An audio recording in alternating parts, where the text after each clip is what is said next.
야곱이 눈을 들어서 바라보니 보라, 에서가 400명과 함께 오더라. 그가 레아와 라헬과 두 여종에게 자녀들을 나누어 맡겼더라. 또 그가 여종들과 그들의 자녀들은 맨 앞에 두고 레아와 그들의 자녀들은 그 다음에, 라헬과 요셉은 맨 뒤에 두었더라. 또 그는 그들보다 앞서 나아가되 자기 형에게 가까이 갈 때까지 7번 땅에 대고 스스로 절하였더라. 이에 에서가 달려와서 그를 맞이하고 포옹하여 목을 껴안으며 그에게 입을 맞추니 그들이 울었더라. 에서가 눈을 들어 여인들과 아이들을 보고 이르되 너와 함께한 자들은 누구냐 하니, 야곱이 이르되 하나님께서 주의 종에게 은혜로 주신 자녀들이니이다 하더라. 그때 여종들이 가까이 나오고 그들과 그들의 자녀들 곧 그들이 절하였더라.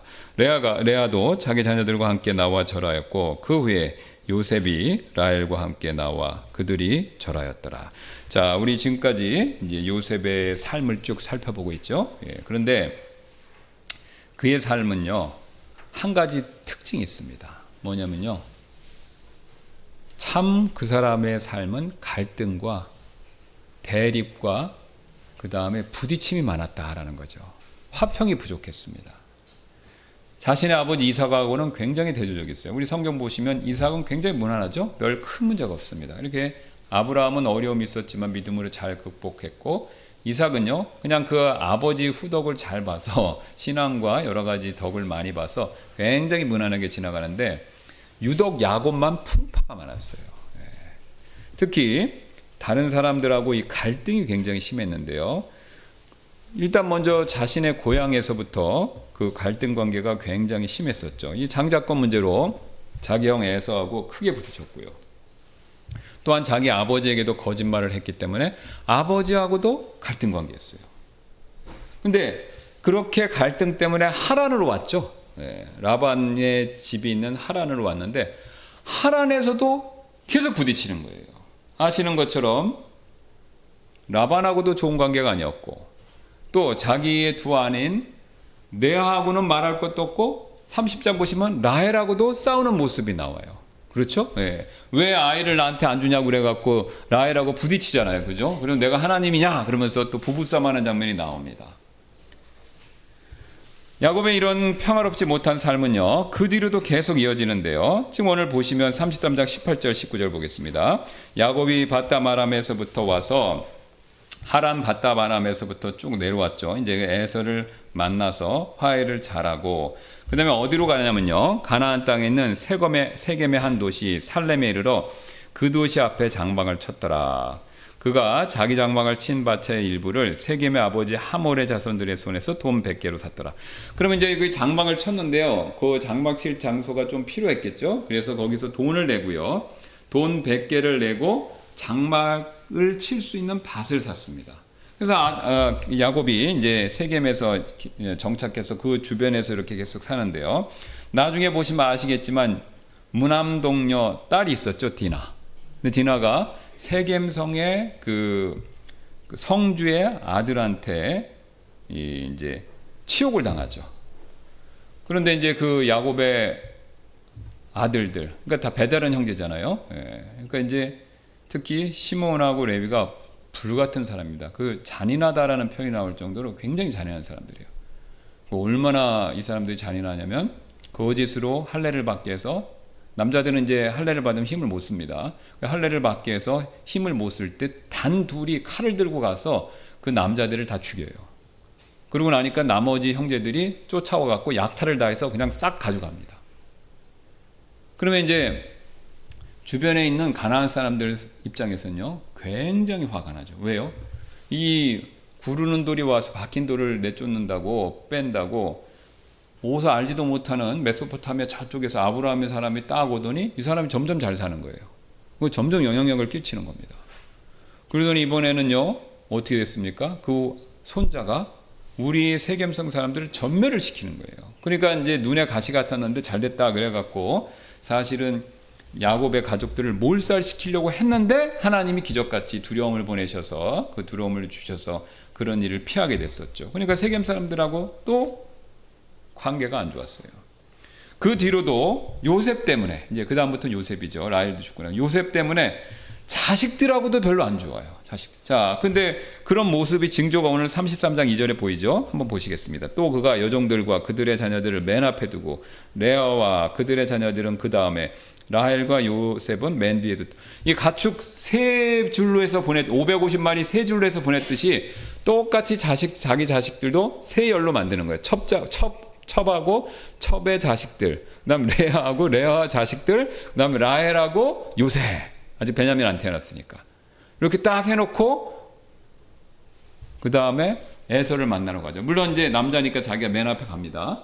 그러니까 이제 자기가 자기 형하고 화해를 시도하는데 화해가 결렬돼서 형이 화나서 500명과 함께 그 400명과 함께 쳐버리면 어떻게 되는 거예요? 맨 앞에 있는 첩과 첩의 자식들을 치는 동안 레아가 도망가고 시간 벌어주고, 그 다음 마지막에 누구요? 라헬과 요셉이 도망가라고 다 그 계산을 해놓은 거예요.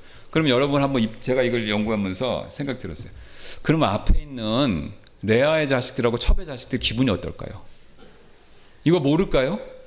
알죠. 우리 아버지가 진짜 차별하는구나. 우리 먼저 총알바지 대라는 거잖아요. 그리고 라헬하고 요셉은 도망가라고, 시간 벌어주라고. 그러니까 벌써 이때부터 뭐가 있었습니까? 자식하고도 갈등이 있는 거죠. 갈등이. 그러니까 이런 편애로 인해서 갈등이 있었고, 그 편애로 인한 갈등이 결국 요셉을 이집트의 노예로 팔게 만든 거죠. 그래서 야곱의 삶에 한평생 따라다닌 수식어가 있어요. 첫 번째 뭡니까? 거짓말. 두 번째가 뭐냐면요, 불화와 갈등이에요. 야곱하면 갈등, 불화, 다툼, 이거죠. 그래서 제 얘기가 아니라 파라오가 물었죠. 나중에 나이가 연세가 있으신 것 같은데 삶이 어떠했냐 그랬더니 험악하였다 그래요. 왜요? 되돌아보니까 어때요? 항상 부딪히고 다닌 거예요.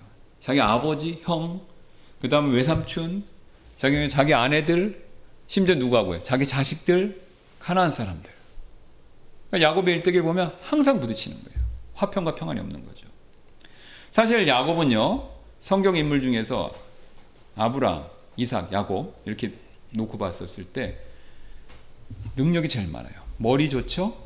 유대인의 전승에 따르면 야곱을 거인 장사로 그렇게 묘사를 합니다. 체격도 좋았어요. 힘이 좋았거든요. 게다가 지금은요, 하나님이 복을 주셔서 재산도 많아졌어요. 머리 좋죠? 힘 세죠? 돈 많죠? 그 당시 사회에 갖출 거 다 갖춘 사람입니다. 그런데 안타깝게도요, 이 야곱은요, 자신의 가족을 포함해서 주변 사람들하고 화평하고 평안한 관계를 잘 누리지 못한 가장 대표적인 족장 가운데 한 명입니다. 이게 문제다라는 거죠. 근데 오늘 다행히 이제 에서하고 화해하는 모습은 보이긴 하지만, 여기서 우리가 굉장히 야곱의 삶에서 중요한 한 가지 교훈을 배우는데요. 우리는요, 화평, 주변 사람과 평안한 관계, 이 중요성을 꼭 명심하고 그것을 깨달아야 된다, 이겁니다.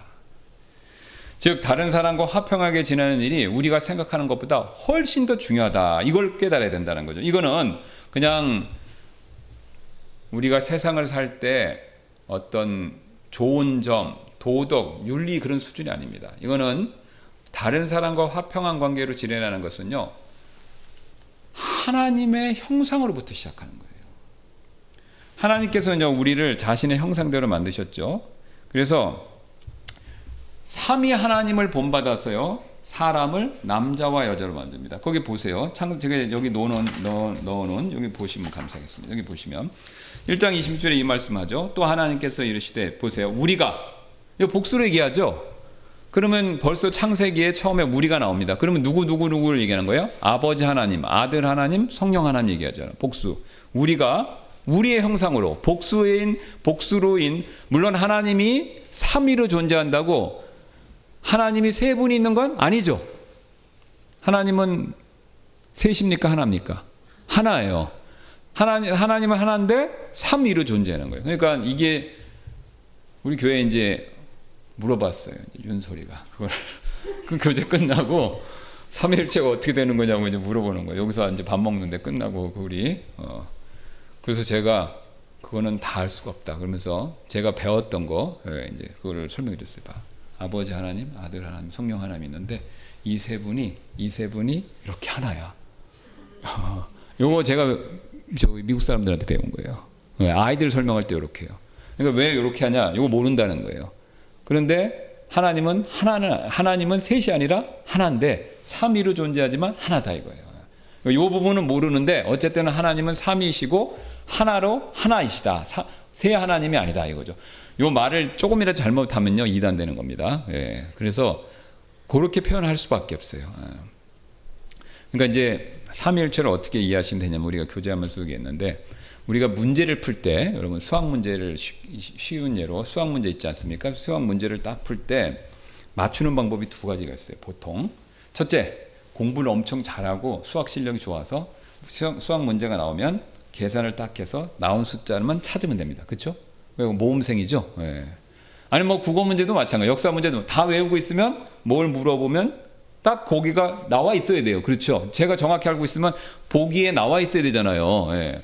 그 방법이 있고 그건 모험생 하는 거고. 자, 공부를 좀 덜 했다. 그러면 어떡하냐? 수학에서 계산해보고 보기를 하나씩 놓고 틀린 걸 찾는 거예요. 그렇죠? 예.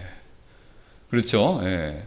그러니까 틀린 걸 넣어보고 아니다를 해서 그러니까 틀린 답을 제껴보고 요게 확실하진 않지만 제일 맞을 가능성이 높아. 그래서 요거를 일명 찍는 거죠. 예. 두 가지 방법이 있습니다. 근데 우리가 삼위일체는 신비 중의 신비라 첫 번째로는 못 풀어요. 우리가 이해를 할 수가 없습니다. 하나님의 존재하시는 방식이라. 그러니까 두 번째 방법으로 가야 돼요. 뭐예요? 아닌 거를 제거를 해야 돼요. 그러니까 아닌 걸 제거해서 남은 걸 가지고 이걸 거다 이렇게 정도 생각하는 겁니다.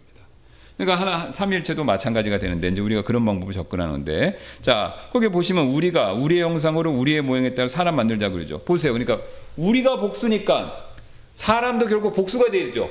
그러니까 하나님은 어떻게 하셨어요?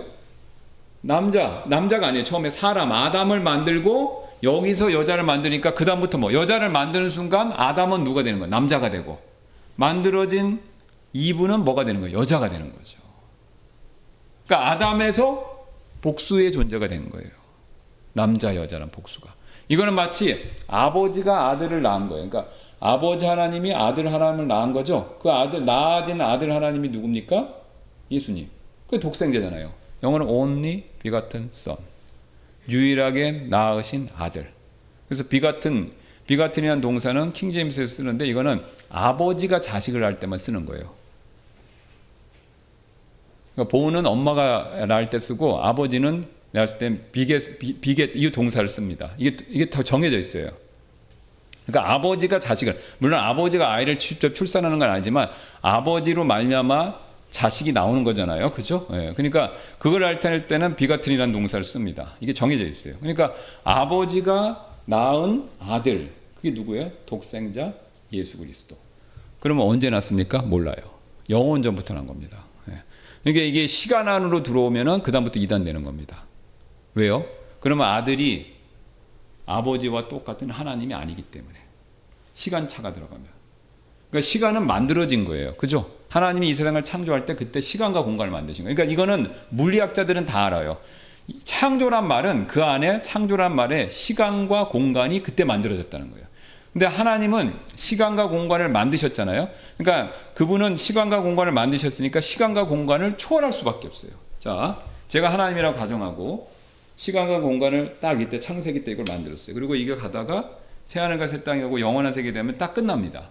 그럼 그 얘기면 시간과 공간은 유한한 존재라는 거예요. 시작과 끝이 있는 거죠. 뭐든지 만들어진 게 있으면 끝이 있는 겁니다. 그래서 여기 딱 유한한 존재. 그러면 하나님은 이걸 만들기 전부터 계셨어요. 그러면 시간의 지배를 안 받으시는 거예요. 그걸 영원이라고 부르는 겁니다. 그럼 그 영원의 때 이미 아버지가 아들을 낳아서 함께 존재하시는 거예요. 그리고 이제 낳았다라는 그 단어도 제가 누누이 말씀드리는 건데 이렇게 얘기하면 쉽다고 말씀이죠. 원숭이가 뭘라면 원숭이. 그렇죠? 개가 뭘라면 개. 그렇죠? 강아지지만. 그 다음에 사람이 뭔가를 하면 사람. 그 다음에 하나님이 뭔가를 하면요. 하나님이잖아요. 그 뜻이에요. 그러니까 아버지 하나님이 뭔가를 낳았어요. 그러면 하나님이 뭔가를 낳았으니까 그 존재는 뭐가 됩니까? 아들이죠. 그러니까 하나님이죠. 아들, 하나님 이렇게 되는 겁니다. 그러니까 그 방식으로 하나님이 똑같이 인간을 만드신 거예요.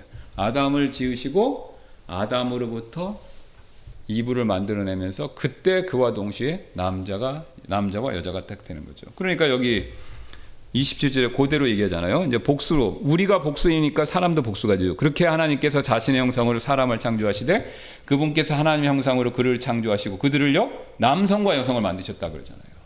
사람을 만들고 남성과 여성이 됐다고 그래요. 순서도 정확합니다. 사람을 만드시고 남성과 여성 이렇게 딱 돼 있어요. 자, 이것은요 삼위 하나님도 홀로 존재하시는 게 하나님은 고독한 분이 아니에요. 하나님은 삼위 하나님, 아버지와 아들과 성령이 함께 존재하세요. 그러니까 하나님은 관계면에 있어서는 그러니까 하나님이 삼위로 존재하기 때문에 릴레이션십이 생기는 거예요. 그러니까 우리는 하나님 그러니까 일체, 삼위일체 중에서 혼자 하나님은 하나야. 이것만 생각하시는데 하나님은 또 삼위시란 말이에요. 그러니까 하나님이 삼위로 존재하시니까 아버지 하나님, 아들 하나님, 성령님 하나님이 존재하시니까 삼위로 존재하면요 이 삼위는요 관계를 갖는 거예요. 관계 릴레이션십이 굉장히 중요해지는 겁니다. 관계. 그래서 삼위 하나님이 혼자 계신 게 아니라 관계를 맺고 서로 존재하시면 교제하시면 그러니까 이 관계라는 것에도 교제가 나오는 겁니다. 그러니까 이제 좀 더 오늘 잘 들어주시기 때문에 제가 조금 더 진도를 나가겠습니다. 예. 그럼 보세요. 창세기 때 이때 이 세상 만들었어요. 그 다음에 이 세상 끝날 때가 있습니다. 그럼 하나님이 요 뒤로 이제 만드실 거예요. 그럼 그 앞으로 영원이죠. 여기 존재하고 계세요. 그럼 요 때 하나님 뭐 하셨을까요? 이 세상 만들어지지도 않고 이 세상이 아직 존재도 안 했어요. 그러니까 영원의 기간 동안에 하나님 뭐 하셨을까요? 세 분이 교제하신 거예요. 제 얘기가 아닙니다. 그 요한일서 한번 볼까요? 요한일서 1장 3절. 요한일서 1장 3절. 자, 사도 요한이 놀라운 사실을 얘기하죠. 우리가 보고 들은 것을 너에게 밝히 드러내면 여기서 우리는 사도들이죠. 너희 또한 우리와 교제하게 하려 함이니. 자, 보세요. 지금 사도 요한이 자기가 보고 들은 거, 그럼 예수님께 배우고 자기가 신앙생활하면서 보고 들은 거를 사도 요한한테 배우는 지금 이제 에베소 장로잖아요. 그 에베소의 지역에 있는 교회의 성도들한테 얘기하는데 너에게 밝히 드러내면 너희 또한 우리와 교제하게 하려 합니다. 그러면 이 우리가 누구냐면 사도들이거든요. 그러니까 사도들의 교제에 너희들도 거기에 끼어주기 위해서다 이거예요. 그죠? 같이 교제하자 이거죠. 자, 진실로 우리와 교제하게 하려 함이니 진실로 우리의 교제는 뭐예요? 아버지와 그분의 아들 예수 그리스도와 함께하는 것이다. 자, 보세요. 저를 보세요. 지금 사도들이 우리의 교제를 얘기해요. 근데 그 우리 교제에 너희들을 끼워준다는 거예요. 방법은 뭡니까? 밝히 들으는. 내가 보고 들은 것을 밝히 들여 얘기해서 너희도 이에게 끼워드는. 이게 뭐냐면요.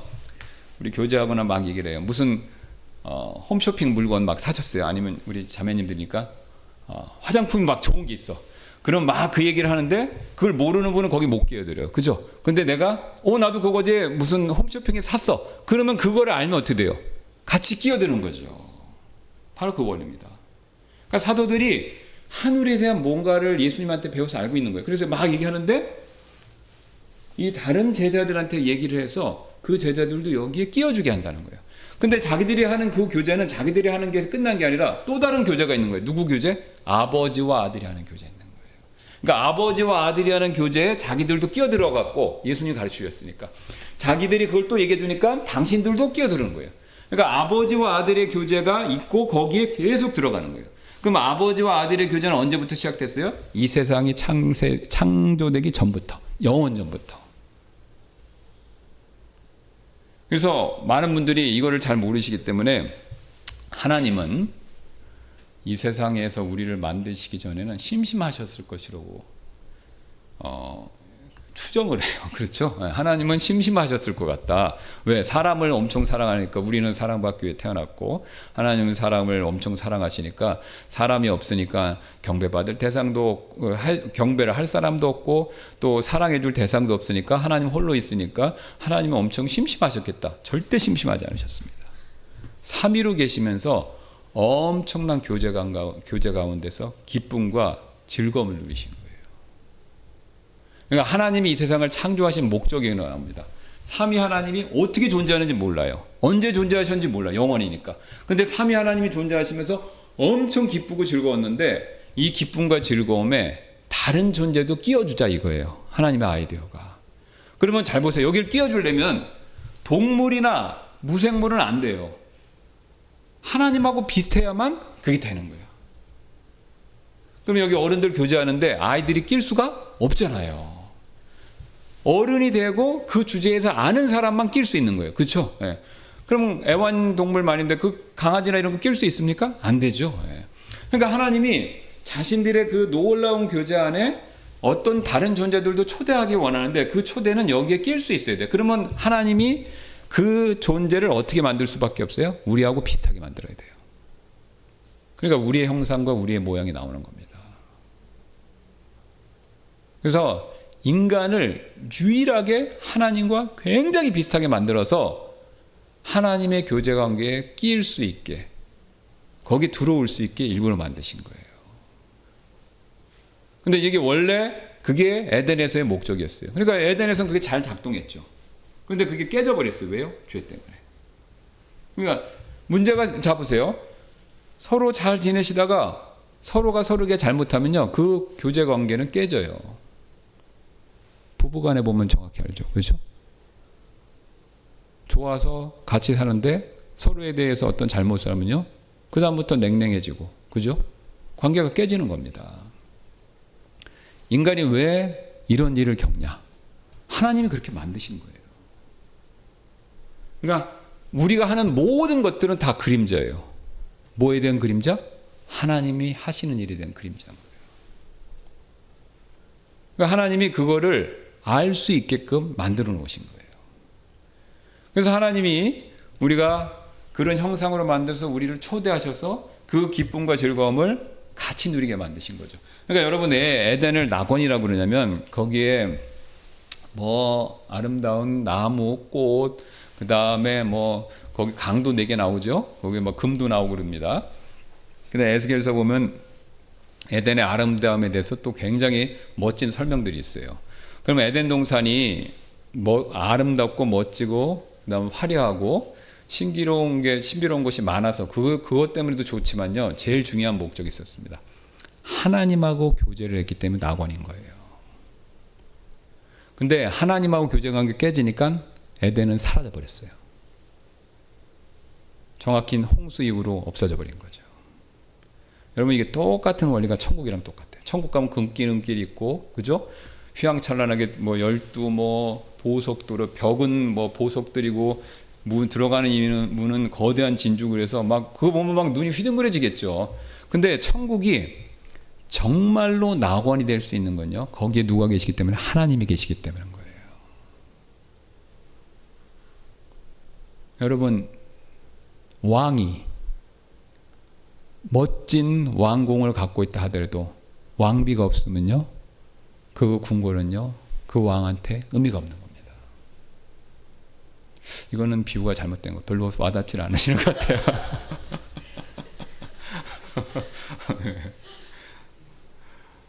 장소가 중요한 게 아니라 거기에 누가 있느냐가 더 중요한 겁니다. 그래서 우리에게 제일 필요한 분은 누구냐면 하나님인 거예요. 하나님. 그리고 그 하나님과의 어떤 관계를 맺느냐가, 이게 인간에게 있어서 제일 중요한 겁니다. 그럼 그 하나님과 어떤 관계를 맺어야 돼요? 화평한 관계를 맺어야 돼요. 이게 인간에게 제일 필요한 겁니다. 이게 제일 필요한 거예요. 그래서 삼위 하나님도 서로 화평한 관계로 계시고, 그래서 인간도 하나님처럼 그런 좋은 관계의 행복을 누리게 하기 위해서 자신의 형상으로 만드시되 복수로 만든 거예요. 남자 여자로. 그리고 남자 여자가 있으니까 자녀가 나오는 거고, 그 다음에 인류가 쭉 시작된 거잖아요. 지금같이 많아진 거죠. 그러니까 이 원리가 지배하는 겁니다. 그래서 서로 화평해야 돼요. 네. 혼자는 못 사는 겁니다. 무인도에 대궐 같은 궁궐을 지어주고 거기서 주택을 지어주고 거기서 혼자 살아라 하면요, 행복할 것 같지만 아닙니다. 금방 외로움을 느껴요. 인간은 절대로 혼자 살 수 없습니다. 왜요? 하나님의 복수로 존재하시는, 삼위로 존재하시는 하나님의 형상으로 만들어졌기 때문에 다른 사람이 필요해요. 근데 다른 사람이 그냥 물리적으로, 물체적으로 있어서 행복한 게 아닌 거예요. 그 사람하고 뭐가 중요한 겁니까? 관계. 관계. 무슨 관계예요? 화평하고 평안한 관계. 이게 절대적으로 필요한 겁니다. 제가 거기 놓아드렸죠. 여기 보세요. 여기 다 나와 있습니다. 그러면 여기에 관계 중에서 화평의 관계가 중요한데, 그래서 성경은요, 화평, 평안한 관계를 엄청 강조합니다. 먼저 하나님은 화평의 하나님이시다 이렇게 얘기하죠. 예. 왜 화평의 하나입니까? 삼위 하나님은 서로 화평, peace, 평안과 화평한 관계를 지내시는 거예요. 삼위 하나님은 마찰과 갈등과 그 다음에 어려움이 없어요. 하나님이 그래서 화평의 하나님이시다, 화평의 창시자이시다 이렇게 얘기하는 거죠. 그러니까 혼란의 창시자가 아니에요. 갈등은 하나님이 원하시는 게 아니고 갈등은 죄입니다. 하나님은 화평을 원하세요. 그럼 예수님도 화평 엄청 강조하셨죠? 화평케 하는 자들은 복이 있나니 그들이 하나. 거기 보세요. 이 산상수훈 8복에서 8개의 복을 얘기하는데 그 중에서 하나님의 자녀라고 불릴 복은요, 유일하게 뭡니까? 화평. 왜요? 위에 나와 있잖아요. 하나님은 혼란의 창시자가 아니라 화평의 창시자, 화평의 하나님이니까. 그 다음에 예수님 자신도 뭐라고 불렀습니까? 그 빨간 그 굵게 칠한 것만 보겠습니다. 이사야 9장 6절 뭐라고 불러요? 평화의 통치자. 그러니까 여기 우리는 자 보세요. 화평, 평안, 평화. 우리는 번역할 때 약간 틀리지만 영어로 그냥 보면 똑같이 다 피스예요. 예. 이 피스가 우리가 문맥에 따라 화평이 되고 평안이 되고 그 다음에 평안도 되는 건데, 예. 영어로 보면 똑같습니다 다. 예. 그 다음에 성령님께서 맺는 열매 가운데 하나가 뭡니까? 화평이죠. 평안, peace. 두 번째, 사람이 범죄하고 첫 번째 잃어버린 복 중에 하나가 뭡니까? 화평, 평안이죠. 아까 얘기했죠. 에덴이 왜 낙원입니까? 하나님하고 좋은 관계를 유지한 거예요. 예. 좋은 관계를 유지했는데 그게 죄로 인해서 깨진 거예요. 그러니까 화평의 관계가 깨진 거예요. 그러니까 화평의 관계가 깨지니까 어떻게 됐습니까? 주 하나님 앞에서 피하여 동산의 나무들 가운데 숨었더라. 아이들이 이쁘죠? 집에 있는데 집에 딱 들어와 보니까 직장 갔다 오니까 애가 어디가 안 보이는 거예요. 보니까 엄마 그 화장 경단에 여기에 거울이 금이가 있는 거야. 애가 화장품 놀이하다 그걸 깨먹은 거예요. 그러면 걔가 어떻게 하냐면 숨죠. 숨는 거죠. 예. 이게 아담이 한 거예요. 예. 한 번도 그런 적이 없는데 하나님을 피해서 숨은 겁니다. 뭐가 깨진 거예요? 화평, 평안이 깨진 거죠. 이게 하나님과 관계가 깨지니까 사람 간에도 자동으로 깨지는 거예요. 그러니까 아담이 유명한 말 했죠. 뼈 중에 뼈, 살 중에 살. 그래놓고 아우 이부 최고야. 그래놓고 지금 뭐라고 그러니까 하나님이 주신 사람이 첫 번째 부부 싸움입니다. 이게 하나님과의 화평 관계가 깨지니까 사람하고 관계도 자동으로 깨지는 거예요. 그래서 사람이 구원받고 난 후에 다시 누리게 될 첫 번째 복이 화평. 지금 로마서 보잖아요. 그럼 로마서 5장 1절에 사도 바울이 4장까지 쭉 얘기하고 5장에 이제 구원받은 사람이 누리는 축복들 쭉 얘기하지 않습니까? 그 설교 다 들으셨잖아요. 그죠? 그런데 그 여러 가지 축복을 얘기하는데 구원받은 사람이 누리는 여러 가지 축복을 얘기하는데 신기하게도 바울이에게는 첫 번째 복이 뭐냐면 화평이에요. 하나님하고 평안. 그러니까 이 동산에서 잃어버린 그 평안 관계가 예수님 믿고 회복됐다 이겁니다. 그러니까 성경은 우리가 생각하는 것보다도 화평과 평안을 굉장히 중요하게 여기는 거예요. 왜? 이건 삼일체로부터 나온 원리이기 때문에 그렇습니다. 하나님의 존재 방식이기 때문에. 그래서 5장 1절 그러므로 우리가 믿음으로 의롭게 됐죠. 우리 주 예수 그리스도를 통해서 하나님과 사랑을 나눈다 하면 좋잖아요. 그죠? 구원의 기쁨을 누린다 그러면 좋잖아요. 근데 그 얘기가 없어요. 그냥 뭐예요? 화평. 동산에서 에덴에서 잃어버린 거를 예수님이 그걸 회복시키신 겁니다. 그래서 화평은 그리스도인의 덕목으로 굉장히 구원받고 나서도 강조하죠. 그러니까 우리가 막 혈기왕성해도 청년들도 화평을 추구해야 돼요. 보세요. 디모데후서 2장 22절. 또한 청년의 정욕들을 피할지니 오직 순수한 마음으로 주를 부르는 자들과 함께 의와 믿음과 사랑과 화평을 따르라. 청년들 막 이잖아요. 예, 성격도 막 하고 그런데 화평을 추구해야 된다. 싸우러 다니지 말고 화평을 추구해야 된다 이거죠. 그 다음에 모든 사람과 화평 추구하라고 그러죠.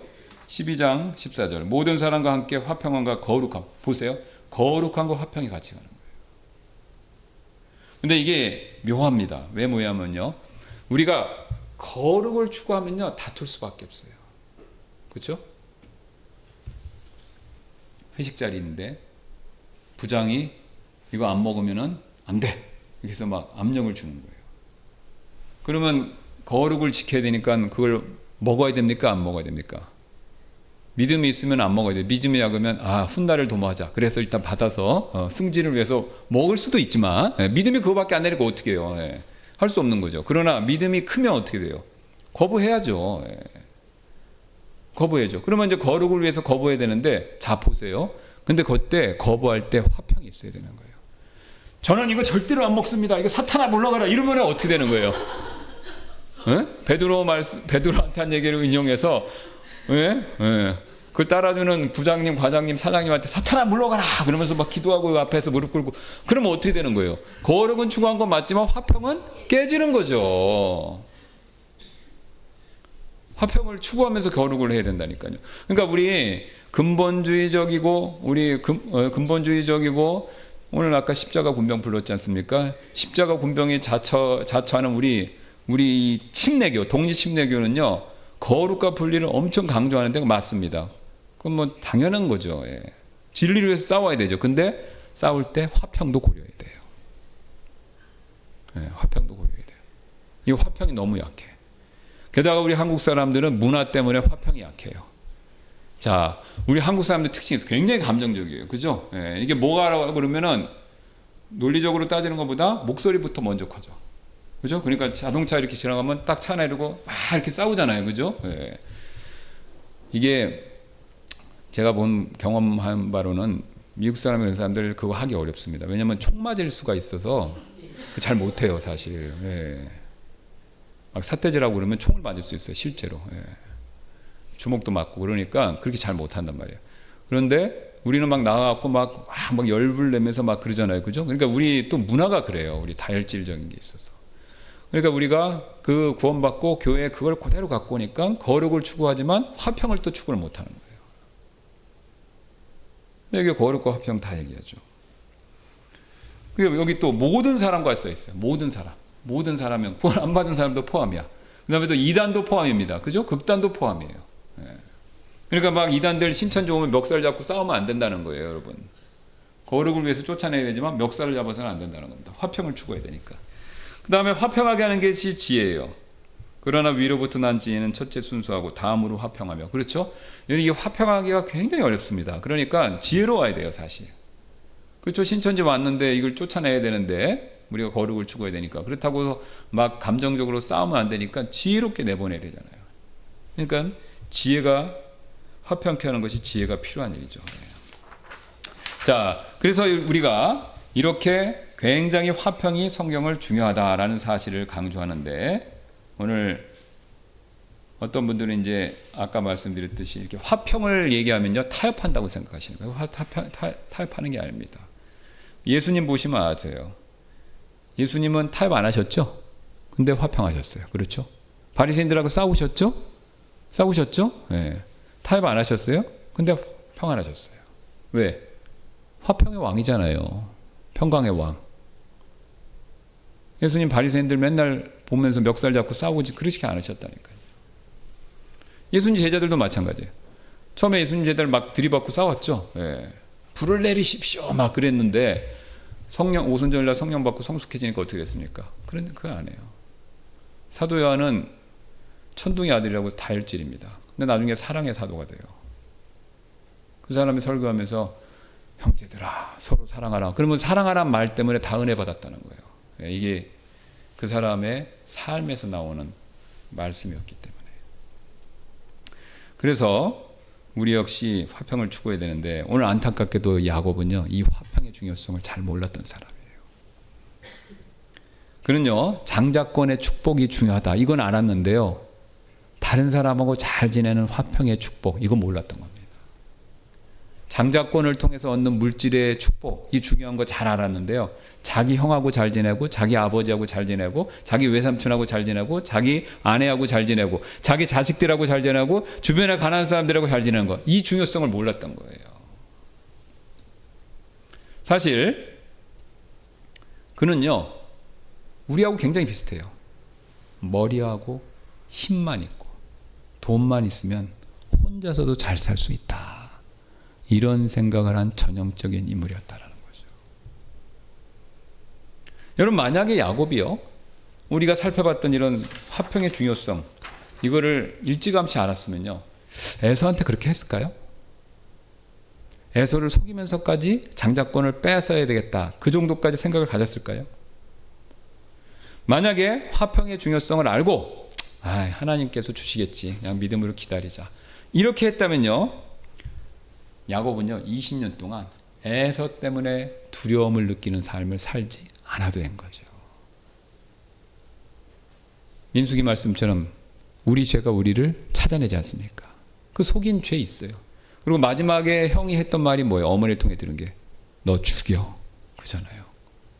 그죠? 이제 아버지가 돌아가실 날이 가까이 왔으니 아버지 돌아가시면 야곱 너 죽인다, 이거잖아요. 그걸 누가 듣고 와서 어머니한테 얘기해서 빨리 가라고 한 거 아닙니까?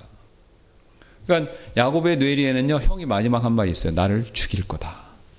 그러니까 그가 그런 얘기 했죠. 32장 7절 11절에 야곱이 심히 두렵고 고민이 되었다. 형이 막 400명하고 오니까 11절에 이런 얘기를 하죠. 내가 죽게 간구하오니 내 형의 손에서 에서의 손에서 나를 건져 주옵소서. 이는 내가 그를 두려워하기 때문이니 그가 와서 나와 아이들과 함께 그 어머니를 칠까 염려하나이다. 화평한 관계의 중요성을 알았으면 에서한테 이 정도까지는 안 했을 거고, 이 정도까지 안 했으면 20년의 삶에 쓴뿌리로 작용했던 에서에 대한 두려움, 여기서부터 벗어날 수 있었겠죠.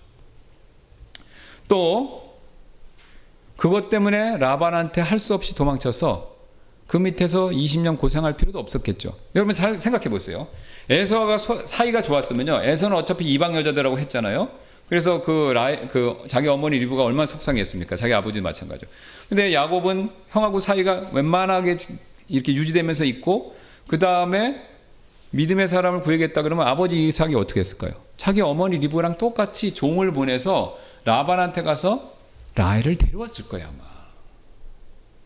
그러면 레아도 필요 없었고 여종의 아내들도 그잖아요, 그죠? 네. 야곱은 훨씬 더 행복한 삶을 살았을 수도 있었다는 겁니다. 그리고 라반을 볼 필요도 없었고,